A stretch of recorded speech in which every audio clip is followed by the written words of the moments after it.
March 27కు ఒక speciality ఉంది. అదేంటి అనేది మెగా ఫ్యాన్స్కు బాగా తెలుసు. అయితే ఈ ఏడాది మాత్రం నిరుడు లెక్క ఉండదు. మెగా పవర్ స్టార్ నుంచి గ్రాండ్ ట్రీట్ ఉండనుంది. ఒక్కటి కాదు, డబుల్ బొనాంజా ఫిక్స్ చేస్తున్నాడు చరణ్.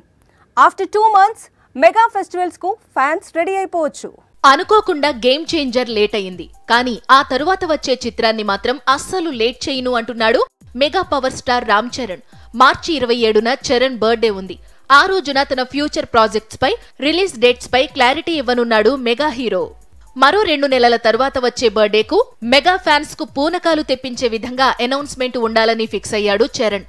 ముందుగా శంకర్ మేకింగ్ లో తెరకెక్కుతున్న అత్యంత ప్రతిష్టాత్మకమైన చిత్రం గేమ్ చేంజర్ రిలీజ్ డేట్ పై అఫీషియల్ పోస్టర్ రిలీజ్ కానుంది.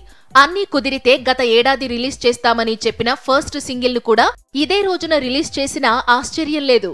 చరణ్ బర్త్డే రోజున కేవలం గేమ్ చేంజర్ రిలీజ్ డేట్ మాత్రమే రివీల్ కావడం లేదు. బుచ్చిబాబు దర్శకత్వంలో చరణ్ నటించే కొత్త చిత్రానికి సంబంధించిన గ్లిమ్స్, అదేవిధంగా రిలీజ్ డేట్ కూడా లాక్ అయ్యే అవకాశాలు ఉన్నాయట. గత 2 ఏళ్లుగా ఎలాంటి ట్రీట్ కోసమైతే మెగా ఫ్యాన్స్ ఎదురు చూస్తున్నారో ఈ ఏడాది అదే అందించబోతున్నాడు చరణ్.